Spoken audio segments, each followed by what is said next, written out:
The iron lock snapped open under Garrick Xander's calloused fingers, and he hauled back the lid of the supply crate expecting to find the dried meat and medicinal herbs he had packed 3 weeks ago in Thornstead, but instead found a pair of wide, terrified yellow eyes staring up at him from a face the color of spring moss. For a moment, neither of them moved. The wagon master stood frozen with one hand still gripping the wooden lid, his weathered face caught between shock and confusion as his mind struggled to process what he was seeing. The girl, and she was clearly just a girl, no more than 19 or 20 summers if he had to guess, was curled into an impossible ball inside the crate. Her green-skinned limbs folded so tightly around herself that he could not imagine how she had fit. Her black hair hung in matted tangles around pointed ears, and when her lips parted in a gasp of either fear or relief, he caught the gleam of small ivory tusks. An orc. Someone had locked an orc girl inside his supply crate.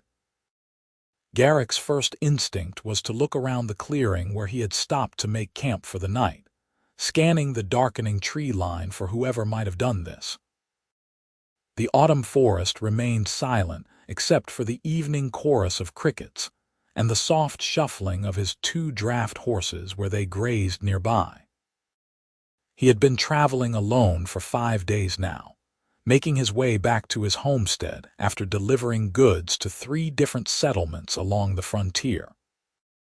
The crate in question had been loaded onto his wagon in Millbrook, the second stop on his route, and he had not opened it since leaving that town 4 days ago. Please. The word came out as barely a whisper, cracked and dry as old parchment. Please, water. The sound of her voice snapped him out of his paralysis. Garrick set the lid aside and reached down, then hesitated.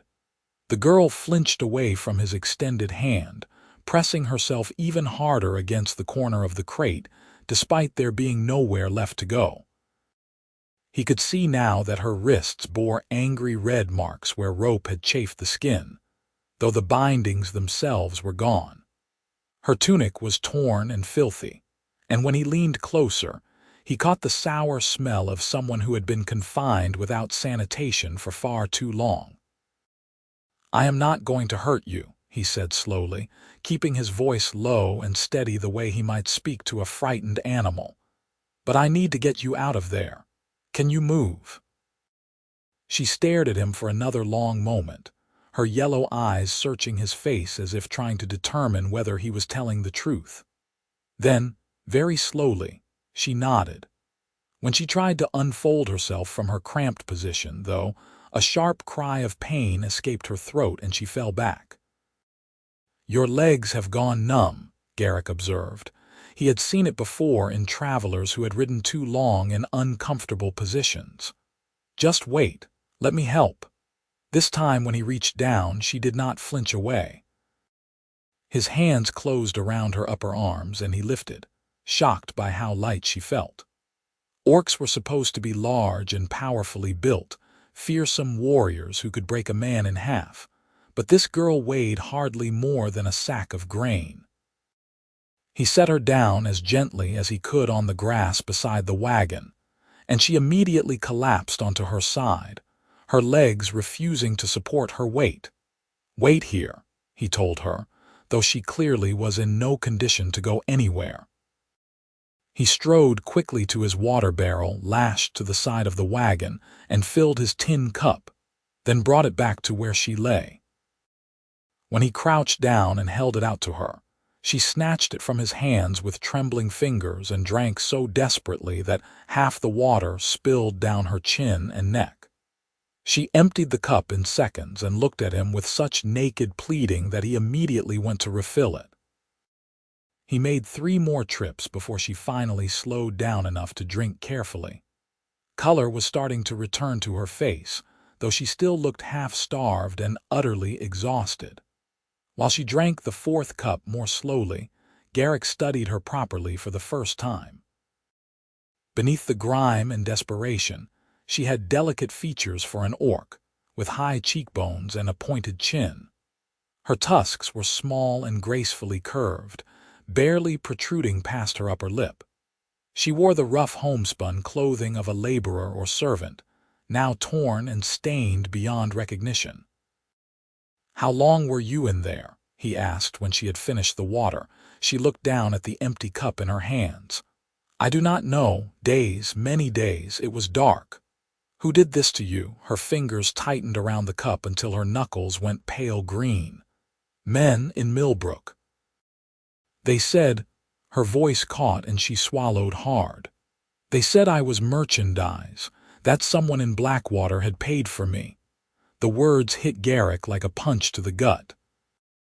Blackwater was 6 days' ride east of here, a rough mining town on the very edge of the frontier where the law was more suggestion than rule. It was exactly the sort of place where someone might purchase another person, especially an orc, and no one would ask questions. He had passed through Blackwater occasionally over the years and had always been glad to leave it behind. The realization that he had been unknowingly transporting a kidnapped girl as cargo made his stomach turn. "The crate was loaded in Millbrook," he said, more to himself than to her. "4 days ago. You have been locked in there for 4 days with no food or water." "There was water," she said quietly. "At first, a skin, but it ran out, and some bread, but it went moldy." 4 days in a locked crate barely large enough to fit her body, in complete darkness, with minimal supplies. It was a miracle she was still alive. If he had not decided to stop and check his inventory tonight, if he had continued on to Blackwater as planned. He did not want to think about what would have happened to her there. "What is your name?" he asked. She looked up at him, surprise flickering across her features as if she had not expected him to ask. "Thora, Thora," he repeated. "I am Garrick. And I promise you, I had no idea you were in that crate. I would never—" He stopped, realizing how hollow the words sounded. Of course she had no reason to trust him. "I am not going to deliver you to Blackwater. You are free. Do you understand? I am not part of whatever this is." She searched his face again with those unsettling yellow eyes, and he found himself hoping desperately that she would believe him. Finally, she gave a small nod, though he could see the wariness had not left her expression. "Can you walk?" he asked. "I think so. My legs are starting to wake up." She winced. "It hurts." "That is normal. The feeling will come back." He stood and offered her his hand. After a moment's hesitation, she took it and let him help her to her feet. She swayed immediately, and he steadied her with a hand on her elbow. "Easy, just stand for a moment." They stood there in the gathering dusk, her hand gripping his forearm tightly while she found her balance. Up close, he realized she was taller than he had first thought, only a few inches shorter than his own 6 feet. Orc women were generally taller than human women, he knew, though he had precious little experience with orcs of any kind. The frontier where he made his living saw occasional orc raiders and sometimes traders, but for the most part, the two peoples kept to themselves. "I need to clean up," Thora said quietly, breaking into his thoughts. "I am filthy." "There is a stream about 100 yards that way," Garrick said, pointing through the trees. "I was planning to camp here for the night. If you can walk, I will take you there. Or if you would rather I left you alone, I can just point the way." She seemed to consider this. "I do not think I can walk that far yet without help. Then I will help you there and give you privacy to wash." He paused. "I have spare clothes in my wagon. They will be too large, but they are clean. I will bring them to you." It took them a good 10 minutes to reach the stream at the slow, shuffling pace Thora's recovering legs could manage. Garrick supported most of her weight with an arm around her waist, and he tried not to think about how frail she felt or how she trembled with every step. When they reached the water's edge, he helped her settle onto a smooth rock and then retreated back the way they had come.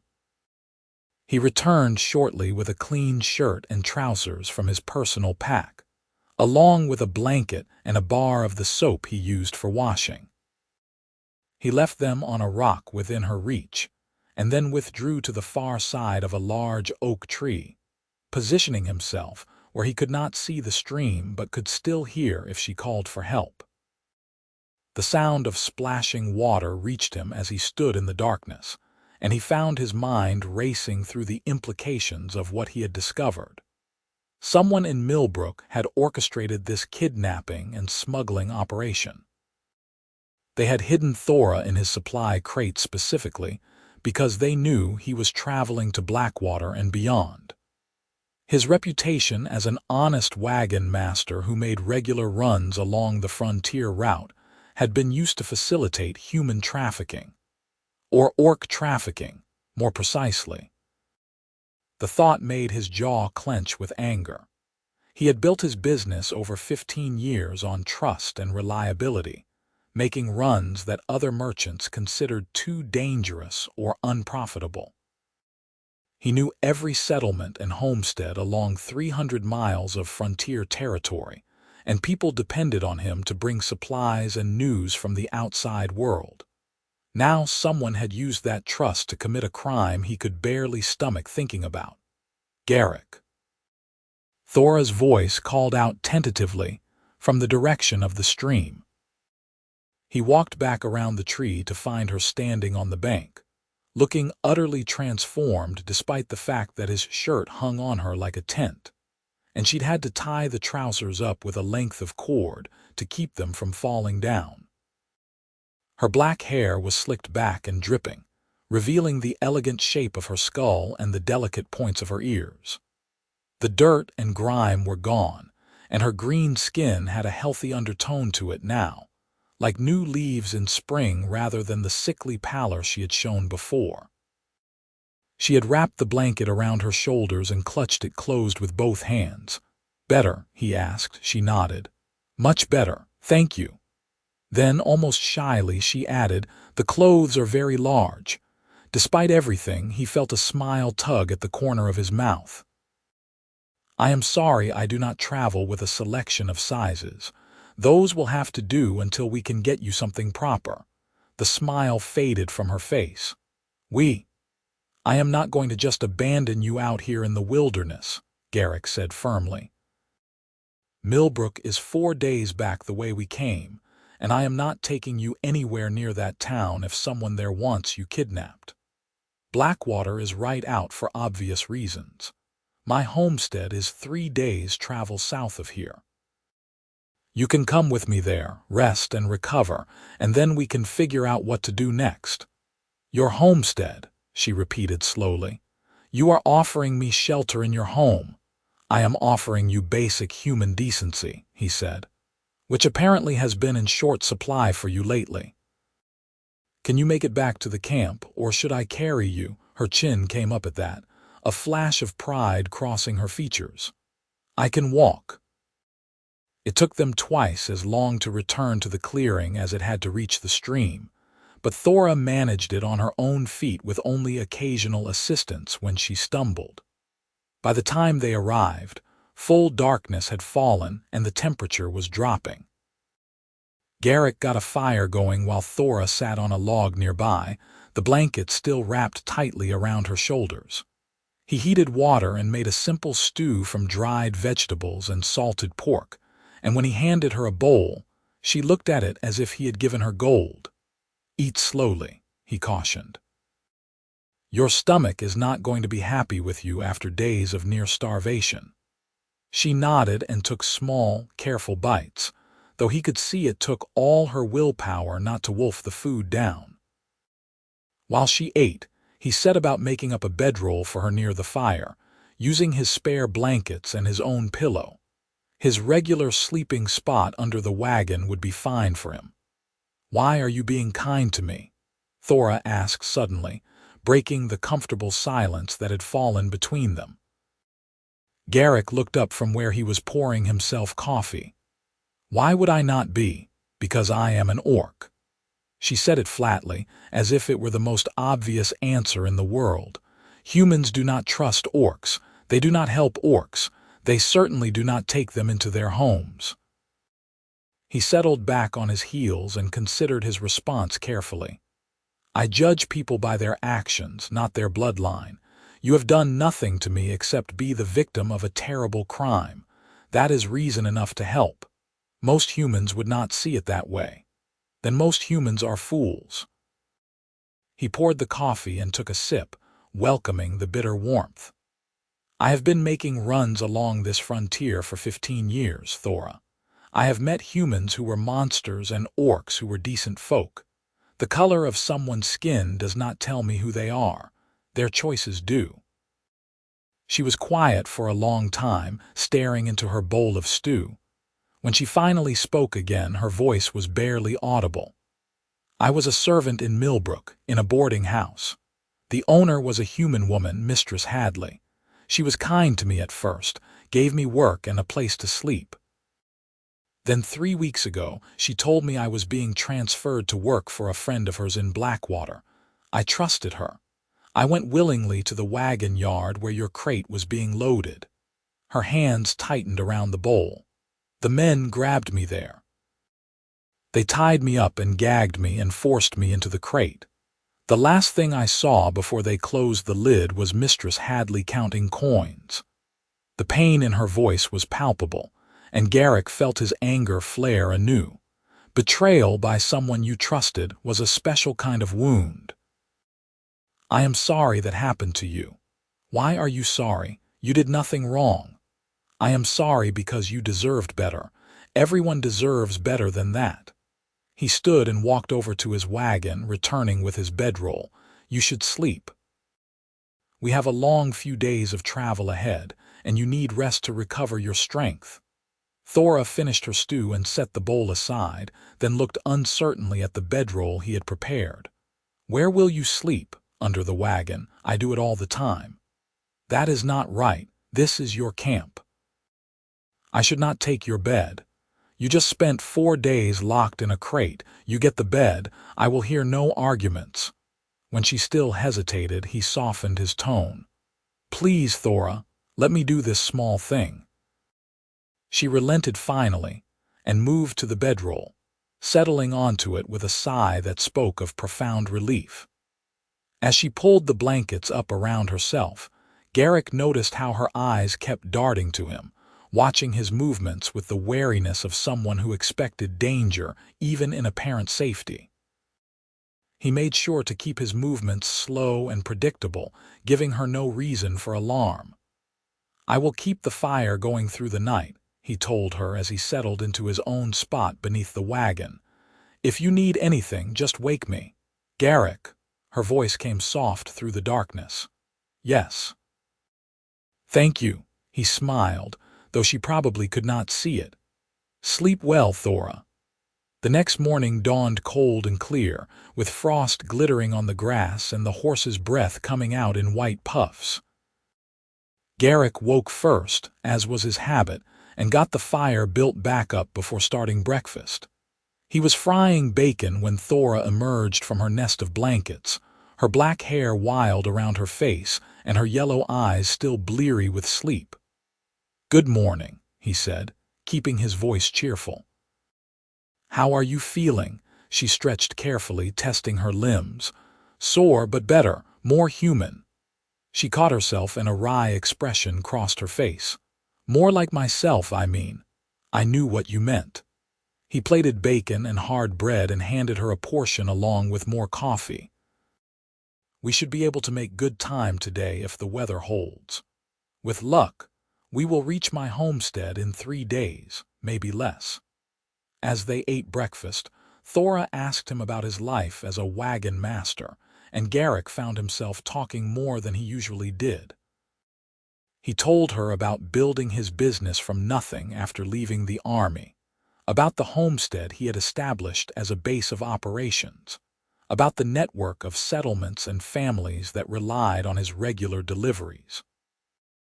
He talked about the satisfaction of being his own master, of living according to his own rules on the frontier where society's rigid structures held less power.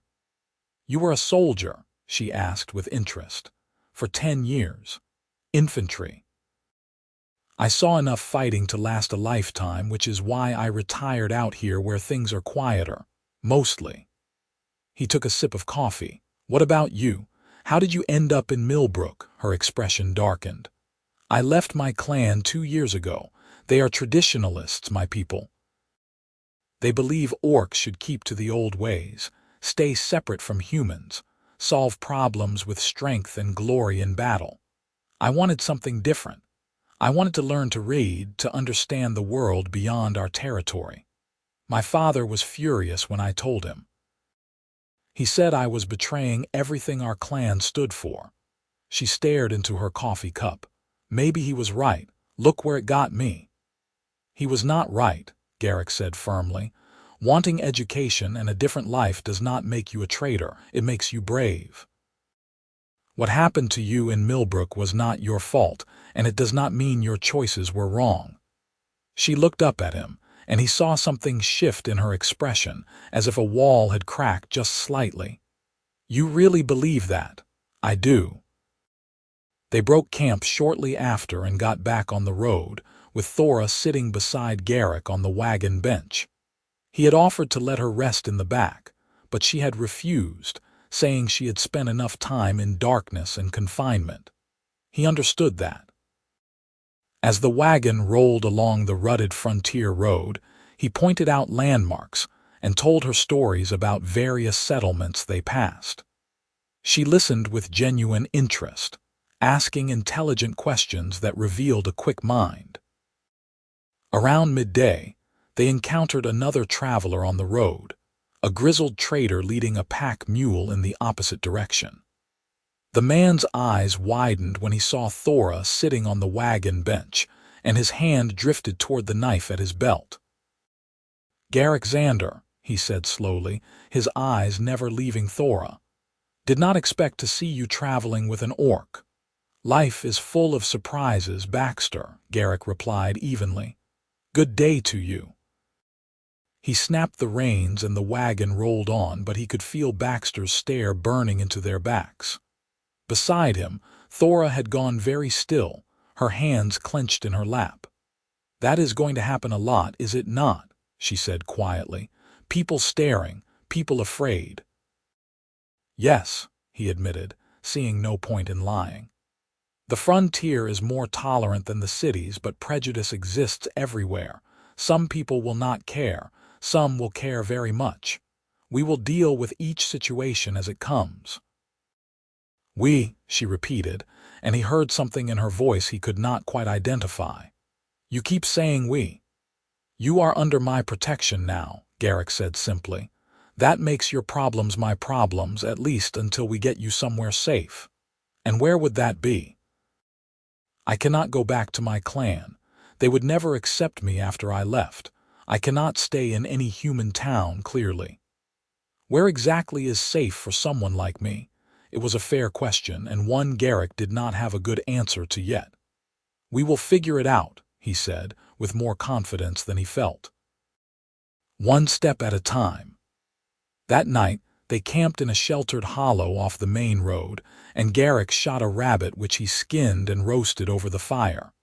Thora watched him work with interest, and when he showed her how to tell when the meat was properly cooked, she paid close attention. They were falling into an easy rhythm, he realized. The wariness that had marked her every movement yesterday was slowly fading, replaced by something that looked almost like comfort. On the second day of travel, Thora began to talk more freely about her life before Millbrook. She told him about growing up in an orc clan in the mountains north of the frontier, about learning to hunt and track, about the rigid hierarchy that governed every aspect of clan life. She spoke with obvious love about her mother, who had died when Thora was 15, and with complicated pain about her father, who had disowned her for leaving. "He said I was choosing weakness over strength," she said, as the wagon bumped along through a stretch of forest.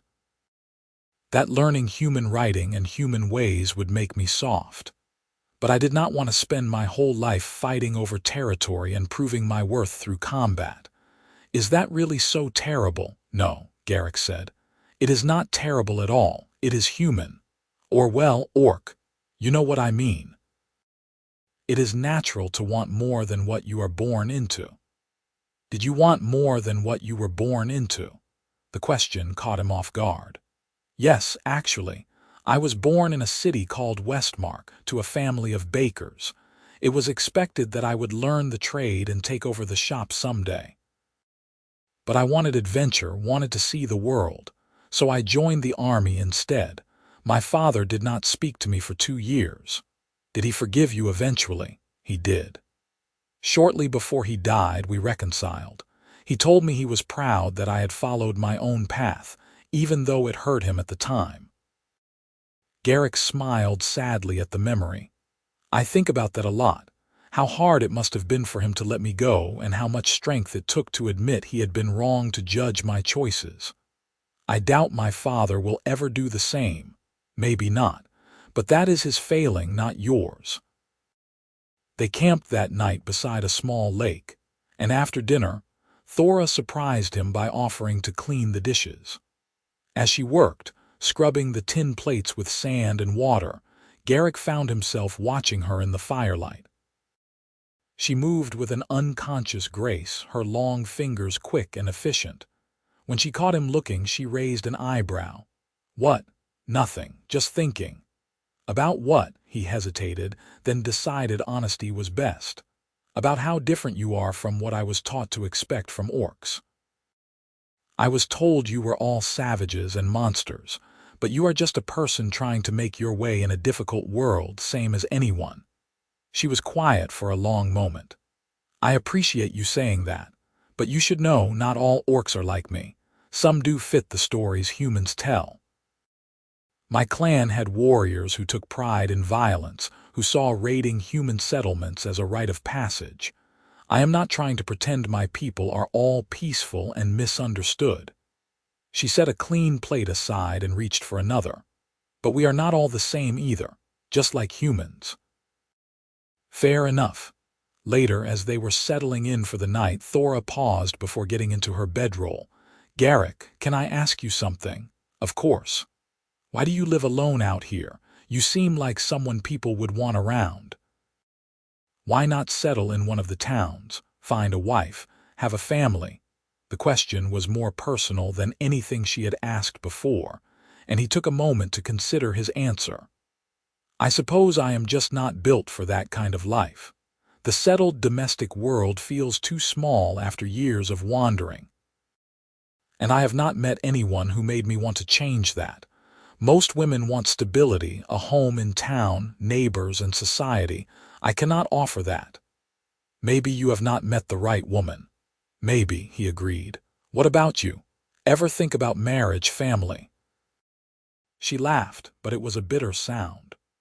Orc women are expected to marry strong warriors and bear strong children to strengthen the clan, but I was always too small, too interested in things that were not fighting or hunting. The males in my clan saw me as weak, and human men, she shook her head. Well, you know how humans see orcs. I am not exactly drowning in suitors. Their loss, Garrick said quietly. She looked at him sharply, as if trying to determine whether he was mocking her. Whatever she saw in his face seemed to satisfy her, because her expression softened. Thank you. For everything. I know I keep saying it, but I mean it. You did not have to help me. Most people would not have. Get some sleep, Thora. We will reach the homestead tomorrow. On the third day, the landscape began to change, the dense forest giving way to rolling hills dotted with oak trees and wild meadows. Garrick felt himself relaxing as familiar landmarks appeared. They passed the old lightning-struck pine that marked the boundary of the territory he considered his, then the creek where he fished in summer. Finally, as the sun was sinking toward the western horizon, they crested a hill, and there it was his homestead spread out in the valley below. It was not much to look at, he knew. A sturdy log cabin with a stone chimney, a barn for the horses and storage, a smokehouse, a chicken coop, and a small vegetable garden now mostly harvested for the season. A split-rail fence marked the boundaries of the cleared land, beyond which the wilderness encroached. But it was his, built with his own hands over the course of 5 years, and he felt a surge of pride every time he saw it. "This is your home?" Thora asked, and he was pleased to hear something like admiration in her voice. "This is it. Not fancy, but it serves." As they descended the hill, Garrick noticed smoke rising from the chimney and frowned.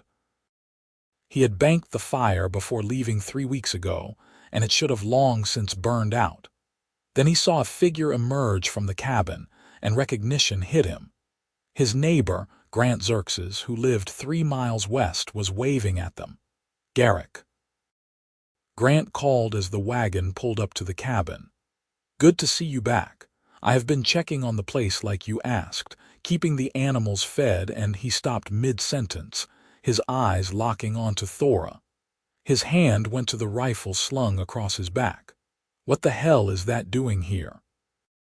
"Her name is Thora," Garrick said sharply as he climbed down from the wagon. "And she is my guest. I found her locked in one of my supply crates, kidnapped and bound for Blackwater." Grant's expression shifted from hostility to confusion. "Someone used you to transport a kidnapped orc." "That is the situation, yes." "And you brought her here." Grant's voice rose. "Garrick, are you out of your mind? You cannot harbor an orc. What will people say? What if her clan comes looking for her? What if you remember that this is my land and I will harbor whoever I choose?" Garrick interrupted, his voice going cold. "I appreciate you watching the homestead, Grant, but you can leave now." Grant opened his mouth to argue, then seemed to think better of it. He looked from Garrick to Thora and back again, then shook his head. "Fine. It is your funeral. But do not expect me to help when this blows up in your face." He stalked off toward the trees where his own horse was tethered, mounted up, and rode away without another word. Garrick watched him go, jaw tight, then turned to find Thora still sitting on the wagon, her expression carefully blank. "I am sorry about that," he said. "You do not need to apologize for him. He is right to be suspicious. I am a stranger and an orc. Those are 2 good reasons not to trust me. He does not get to decide who I trust." Garrick reached up to help her down from the wagon. "Come on. Let me show you around." The cabin was simple but comfortable, with a main room that served as kitchen and living space, a small bedroom off to one side, and a loft above that Garrick used for storage. He got the fire built up while Thora stood uncertainly near the door, taking in every detail with those sharp yellow eyes. "The bedroom is yours," he said as he set water to boil for tea. "I will sleep in the loft. I cannot take your bedroom." "Yes, you can and you will." "I am not going to argue about this again." He pulled out mugs and the tin where he kept his tea leaves. "Tomorrow we can discuss what comes next, but tonight we both just rest." "Agreed," she nodded slowly. "Agreed." Over the next few days they fell into a routine. Garrick had work to catch up on after his 3-week absence, animals to tend, equipment to repair, preparations to make for winter. Thora, regaining her strength rapidly now that she was eating regular meals, insisted on helping. At first he protested, but she wore him down with sheer stubbornness, and he soon discovered she was a quick learner and a tireless worker. She learned to milk his cow, to gather eggs from the chickens without startling them, to split firewood with an axe that seemed too large for her frame but which she wielded with surprising efficiency.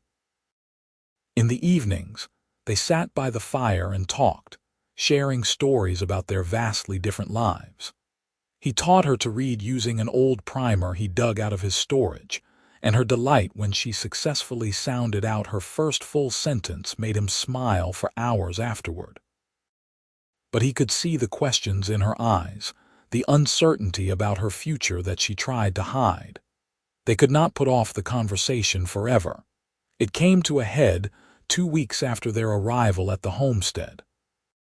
Garrick had ridden into the nearest settlement, a small hamlet called Riverside about 10 miles east, to trade some furs and pick up supplies. When he mentioned casually to the general store owner that he had taken in a guest who needed work, the response was immediate and enthusiastic until he mentioned she was an orc. The store owner, a usually jovial man named Peters, had recoiled as if Garrick had announced he was harboring a plague victim. An orc? Garrick, you cannot be serious. They are dangerous, untrustworthy. I would not let one of those creatures within a mile of my property, let alone give one work. It had been the same at every homestead and business he tried. No one would even consider employing Thora, and several people warned him that he was risking his reputation and his relationships by associating with her. By the time he rode back home, Garrick was seething with frustration and anger at the sheer injustice of it all. He found Thora in the garden, pulling up the last of the winter squash. She looked up as he approached, and her smile faded when she saw his expression. "No luck," she said quietly. "No luck," he confirmed.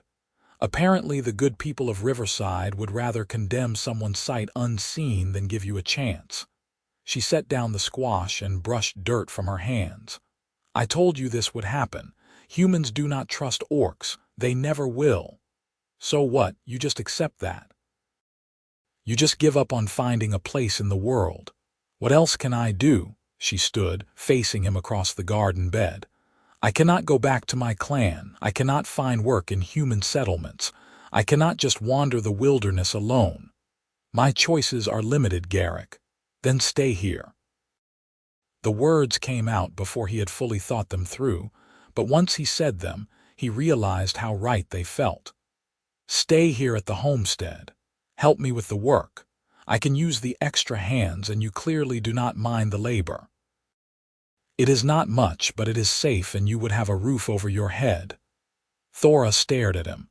"You are offering me a permanent home. Here with you? Why not? We work well together. The place is big enough for 2 people. And he hesitated, suddenly aware that he was venturing into dangerous territory. "I would like you to stay." Something shifted in her expression, a vulnerability he had not seen before. "Why? Be honest with me, Garrick. Why would you want an orc living in your home?" "It will damage your reputation. People like your neighbor Grant already think you are crazy. If I stay, it will only get worse. Let them think what they want. I stopped living my life according to other people's expectations a long time ago." He took a step closer. "You want honesty? Fine. I like having you here, Thora. I like the conversations we have. I like teaching you to read and watching you learn.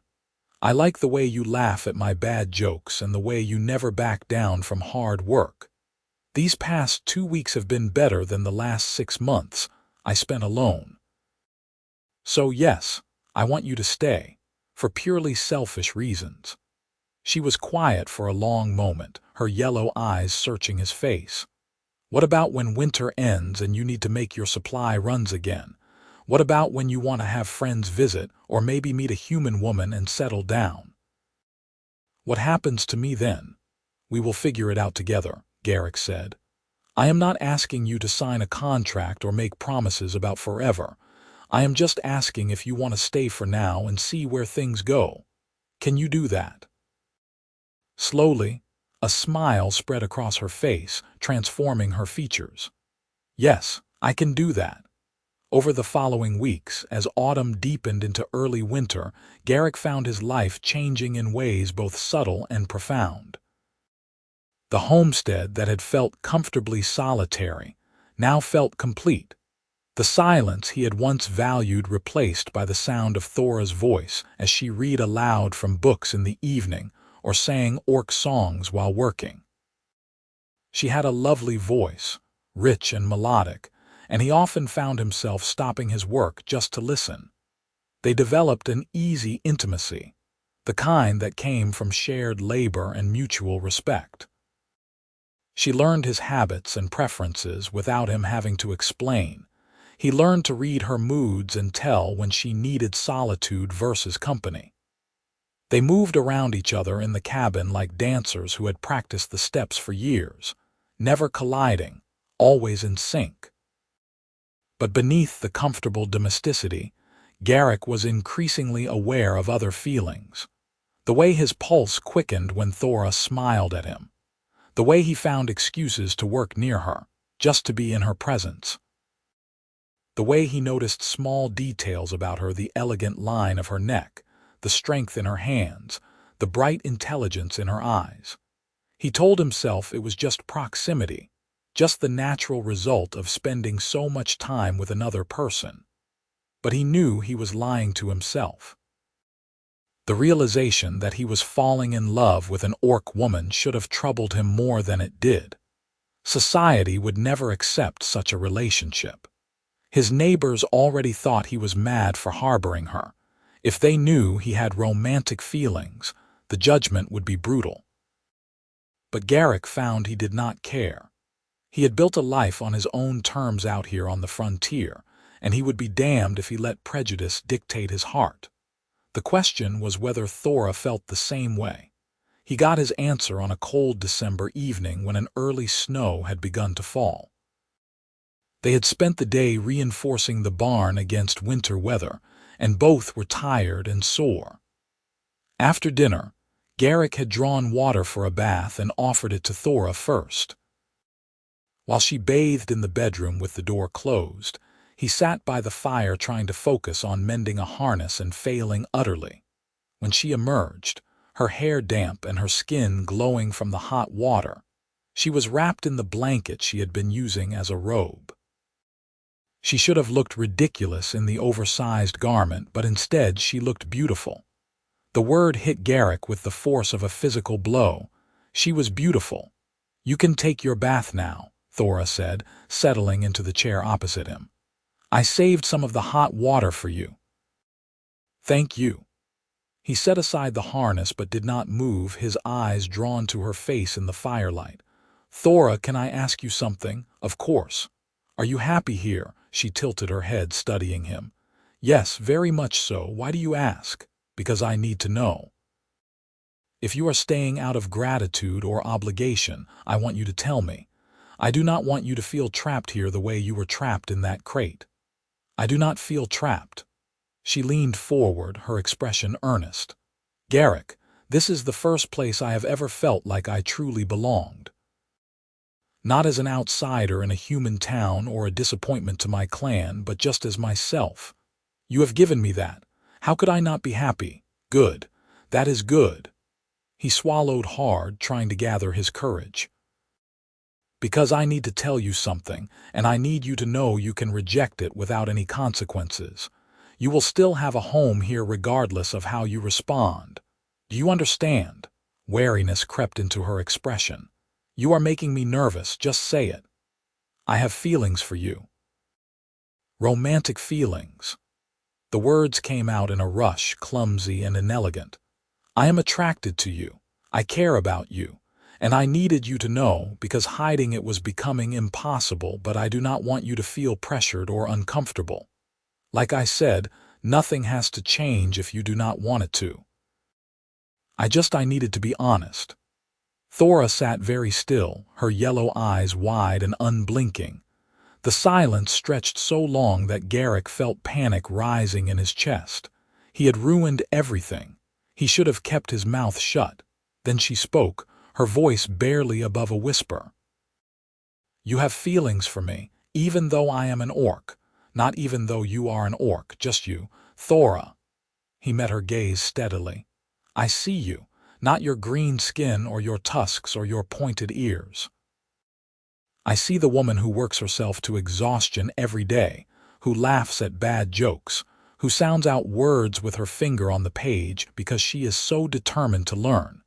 That is who I have feelings for." Tears welled in her eyes, and she blinked rapidly. "No one has ever said anything like that to me before. I am sorry if I upset you, no." She shook her head firmly. "You did not upset me. You made me happy. Because I have feelings for you too, Garrick. I have for weeks. But I thought it was impossible. I thought you could never see me that way." The relief that flooded through him was so intense it left him dizzy. "So we are both fools, then, pining after each other under the same roof like something out of a bad ballad." She laughed, a wet, joyful sound, and scrubbed at her eyes with the corner of the blanket. "What do we do now?" "I suppose we figure it out together, same as everything else." He stood and crossed to her chair, then knelt down so they were at eye level. Slowly, giving her every opportunity to pull away, he reached out and took her hand. Her fingers curled around his, strong and warm. "Is this all right?" "Yes." "May I kiss you?" In answer, she leaned forward and closed the distance between them, pressing her lips to his in a kiss that was gentle and tentative and absolutely perfect. Garrick raised his free hand to cup her cheek, feeling the smoothness of her green skin beneath his palm. When they finally broke apart, both were breathless. "That was my first kiss," Thora admitted, her cheeks flushing a darker shade of green. "Mine too," Garrick said.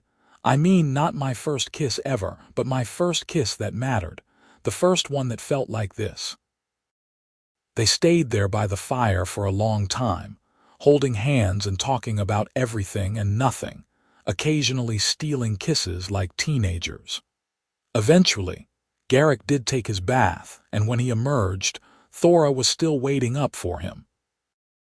They ended up falling asleep together on his old couch, tangled in each other's arms, more content than either had ever been. Winter settled over the homestead like a thick blanket, bringing snow and cold winds and long dark nights.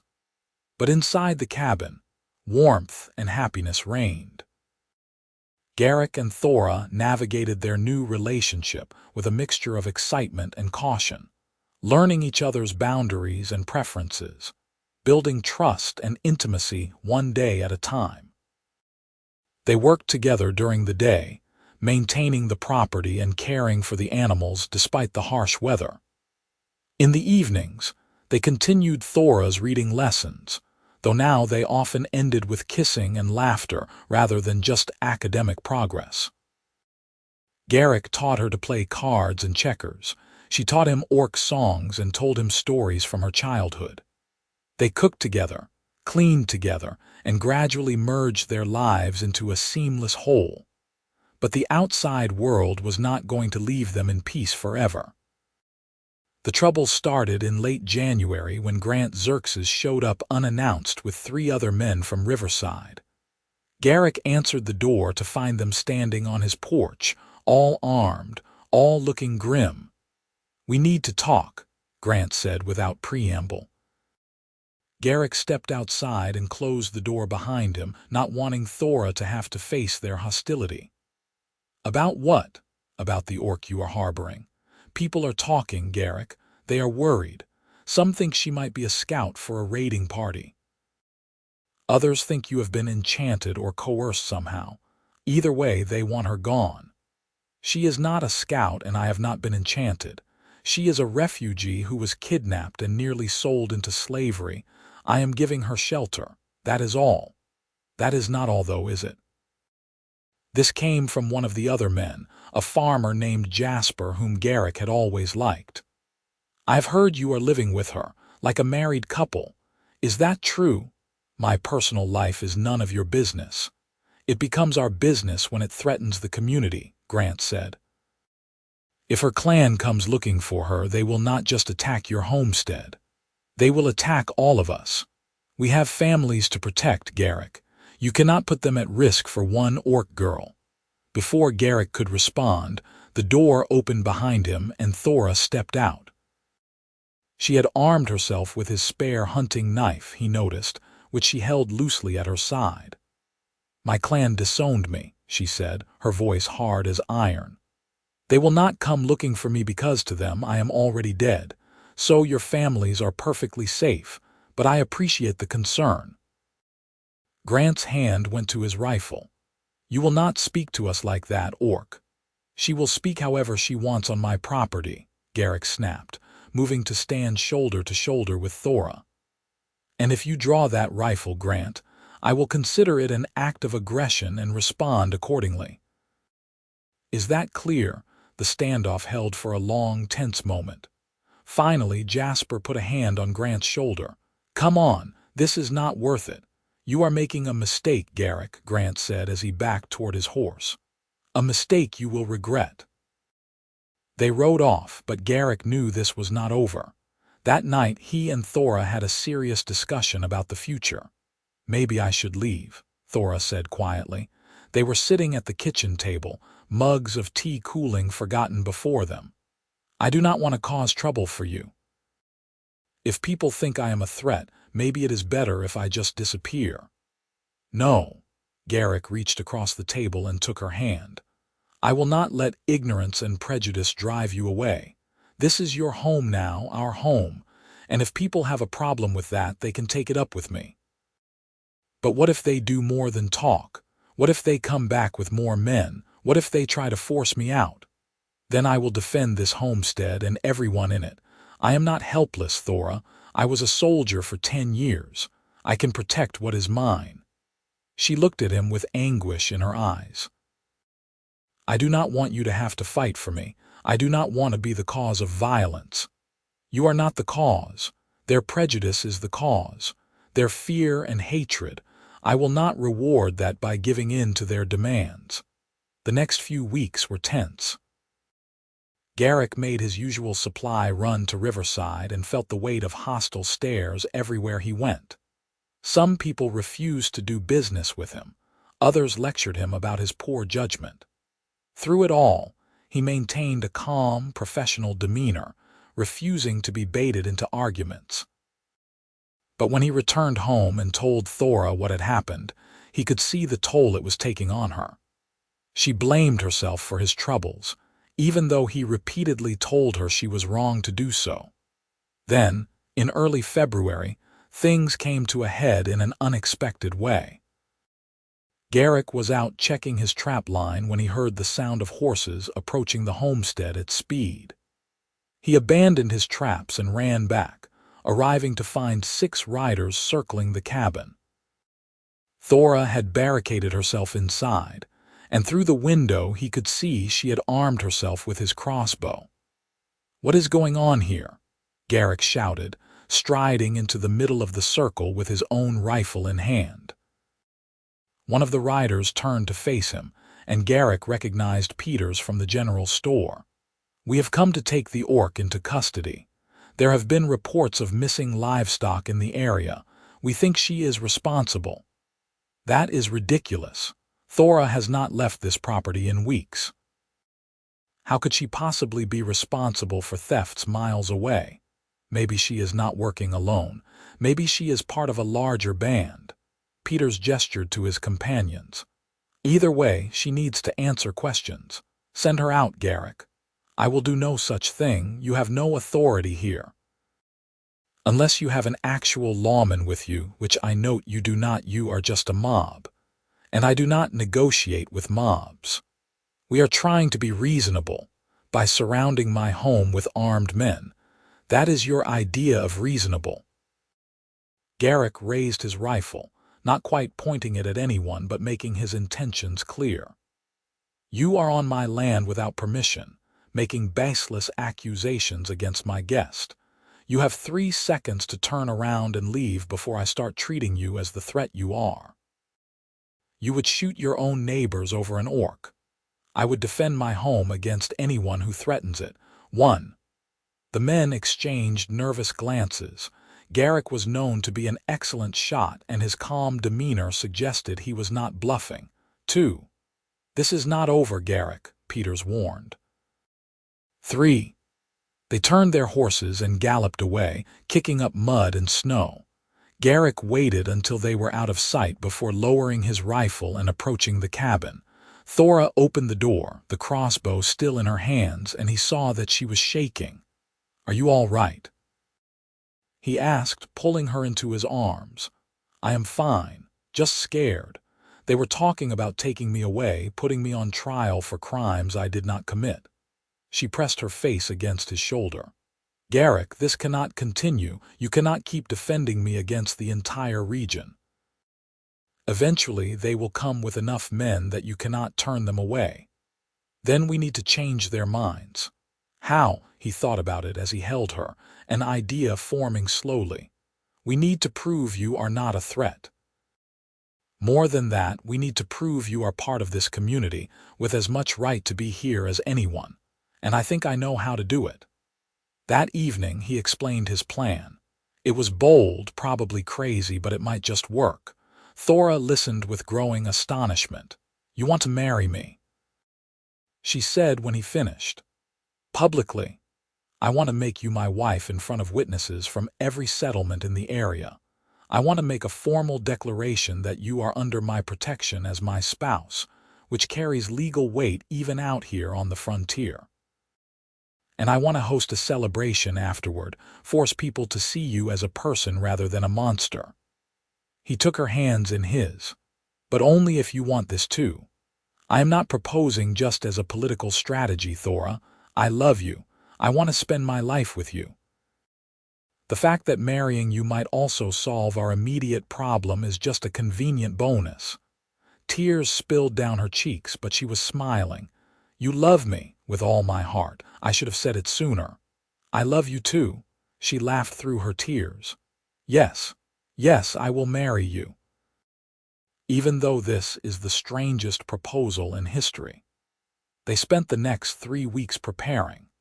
Garrick rode to every homestead and settlement within a day's travel, personally delivering invitations to a wedding ceremony and celebration at his property. Most people were too shocked to refuse outright, and he took shameless advantage of that shock to extract promises of attendance. He commissioned a dress for Thora from a seamstress in Riverside who owed him a favor, describing Thora's measurements and coloring without mentioning she was an orc. When the woman found out the truth and tried to back out, Garrick calmly reminded her that she had already been paid and that failing to deliver would be breach of contract. The dress arrived a week before the wedding, a beautiful creation of green fabric that complemented Thora's skin perfectly. They decided to hold the ceremony in the clearing beside the homestead, under the open sky in the tradition of both human and orc customs. Garrick built an arch of woven branches, and Thora decorated it with evergreen boughs and winter berries. They wrote their own vows, blending elements from both cultures. On the day of the wedding, Garrick woke before dawn with a mixture of excitement and nerves churning in his stomach. This was either the best idea he had ever had, or it was going to be a complete disaster. But when he saw Thora emerge from the bedroom in her green dress, her black hair braided with flowers and her yellow eyes shining with joy, he knew he was making the right choice no matter what anyone else thought. The guests began arriving around noon. To Garrick's surprise and relief, nearly everyone he had invited showed up, though many looked uncomfortable or disapproving. They gathered in the clearing, a crowd of perhaps 40 people, all watching with wary curiosity as Garrick and Thora took their places beneath the arch. Garrick had asked Jasper to officiate, figuring the farmer was the closest thing they had to a neutral party. Jasper looked deeply uncomfortable as he stood before the couple, but to his credit, he went through with it. "We are gathered here today," Jasper began, his voice uncertain but growing stronger as he continued, "to witness the union of Garrick Xander and Thora in marriage. They have chosen to pledge their lives to each other, and they do so before all of us as witnesses." Garrick turned to Thora and took both her hands in his, looking into her eyes as he spoke the vows they had written together. "Thora, from the moment I found you, my life changed in ways I could never have imagined. You have brought joy and purpose and love to my days. I promise to protect you, to honor you, to stand by your side no matter what challenges we face. I promise to be your partner in all things, to value your voice and your choices, to build a life with you that makes us both whole. I love you, and I choose you today and every day forward." Thora's vows were equally heartfelt. Garrick, you saved my life, but more than that, you gave me a home and a future when I thought I had none. You looked past what I am and saw who I am. You have shown me what it means to be truly valued and loved. I promise to stand with you through all seasons, to share your burdens and your joys, to be honest and loyal and brave. I love you with all my heart, and I am honored to become your wife. Jasper cleared his throat. Do you have rings? Garrick produced 2 simple bands he had forged himself from silver, engraved with intertwining patterns that represented both human and orc traditional symbols. They exchanged rings, and then Jasper pronounced them married. The kiss they shared was chaste and brief, mindful of their audience, but it still sent warmth spreading through Garrick's chest.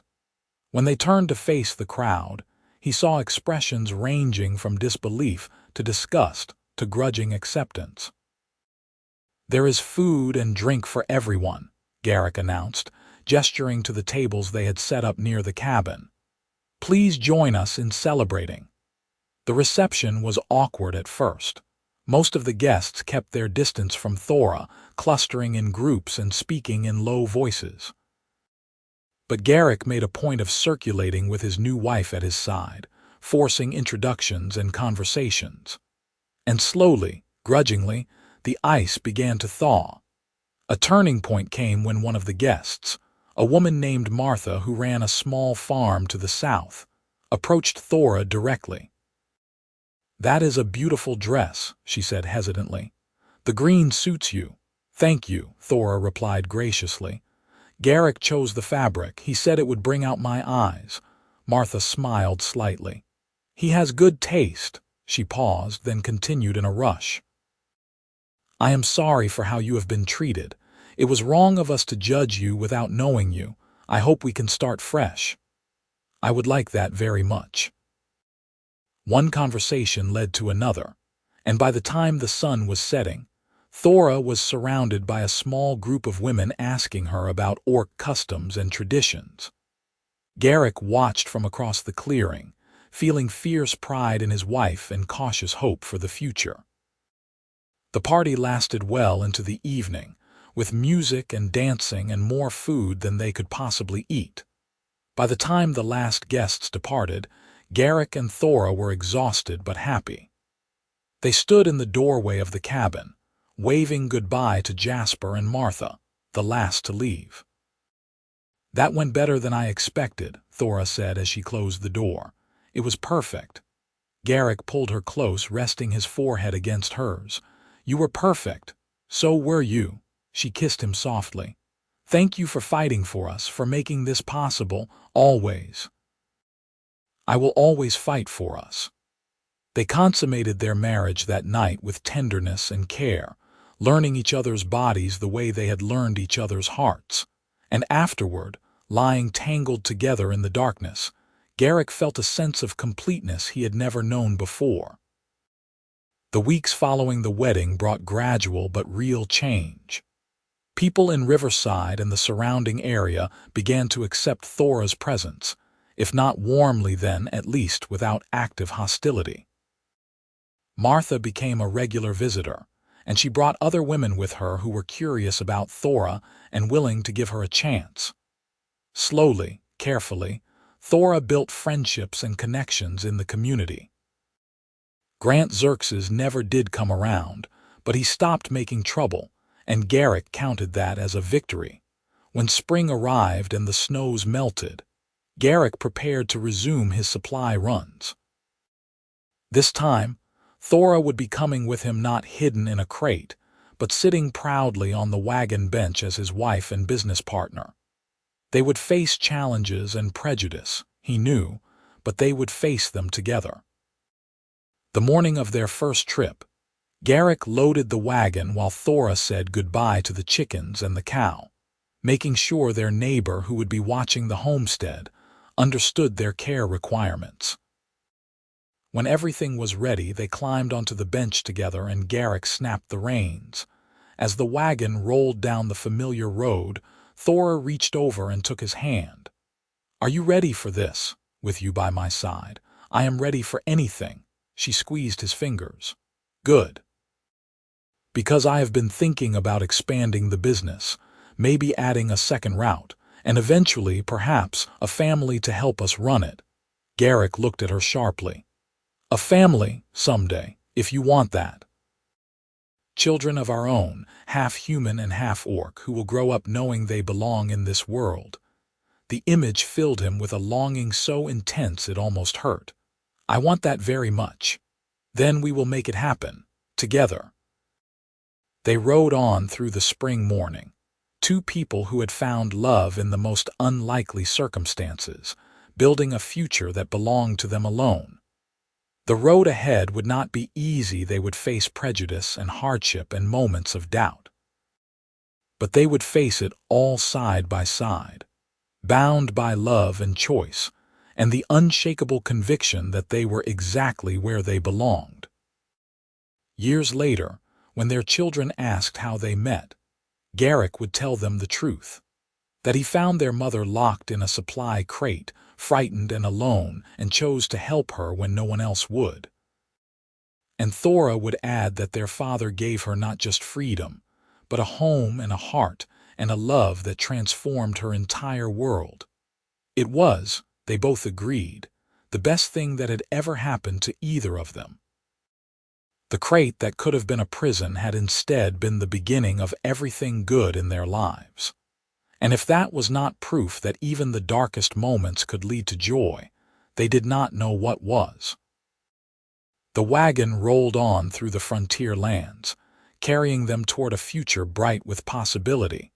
And behind them the homestead waited, a beacon of warmth and safety in the wilderness.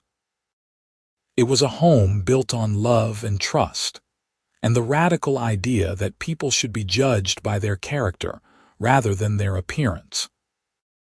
And in that home, surrounded by the life they had built together, Garrick and Thora would raise their children to believe in that same radical idea, spreading it through the frontier like seeds on the wind.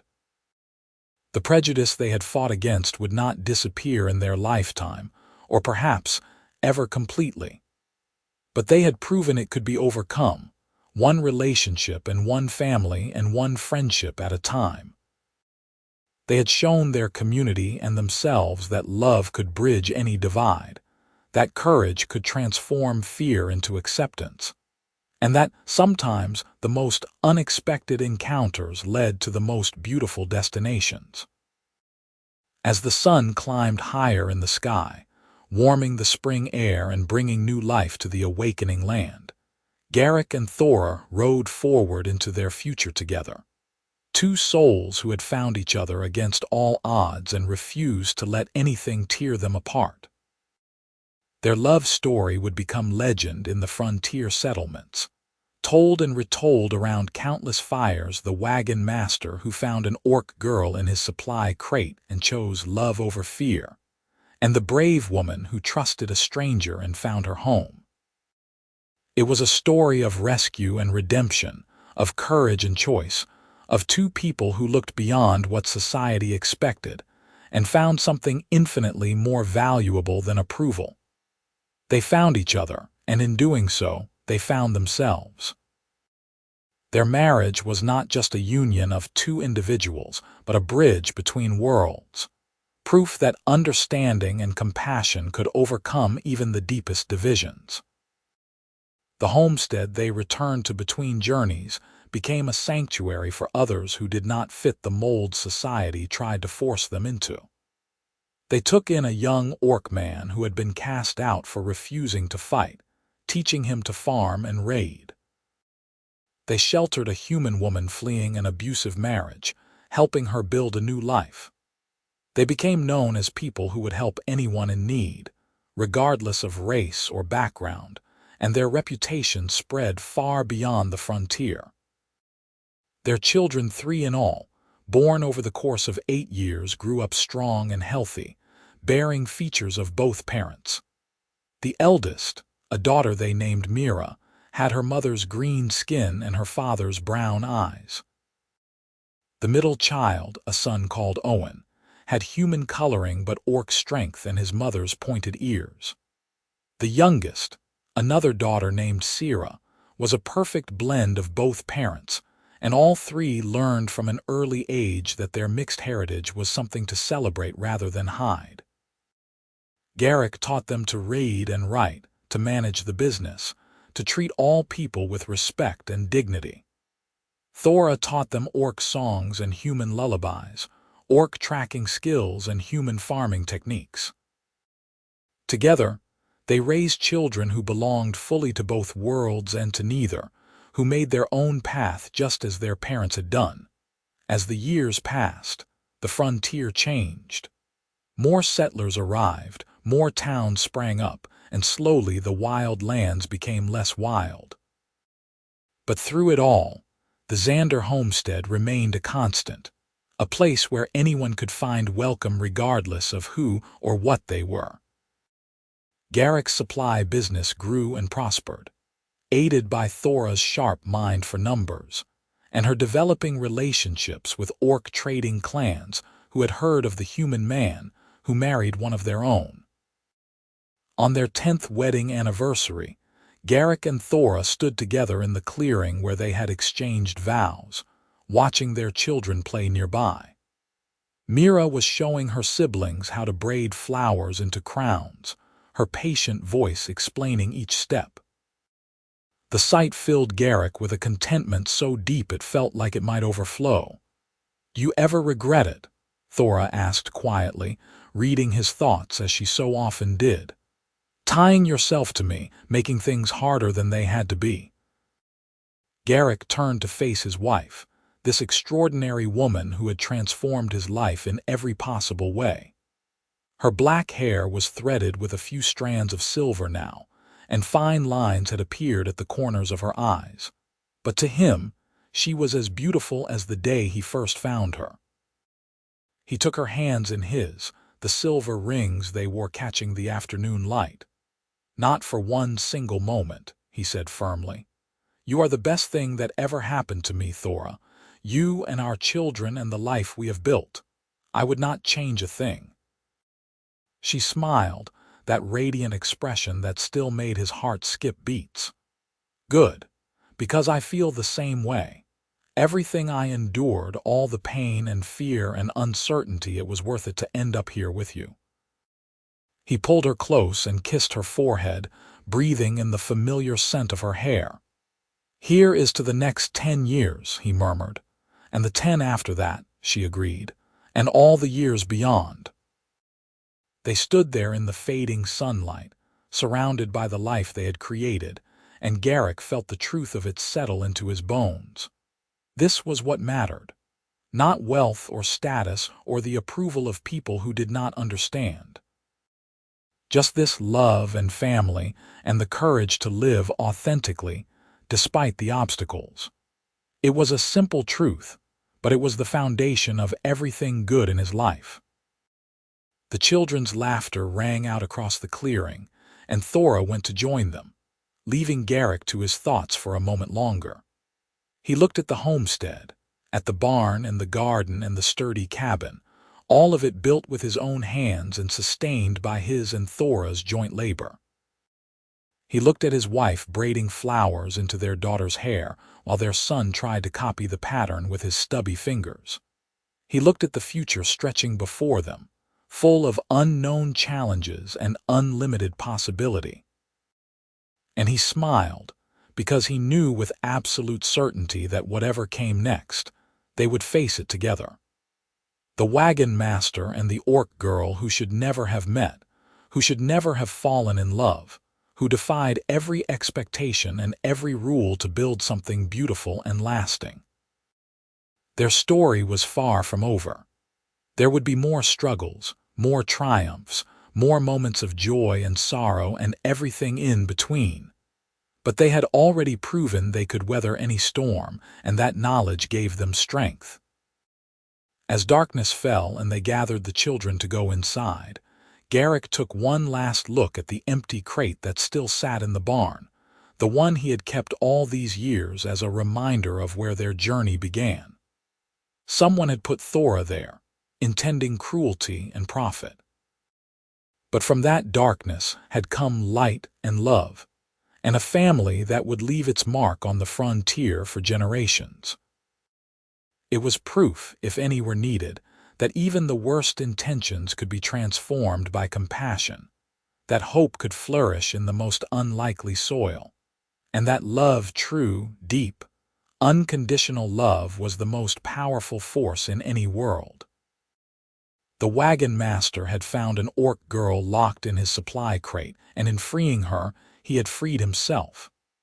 Together, they had found a freedom greater than either could have imagined, the freedom to love without limits, to live without fear, and to build a future that belonged entirely to them.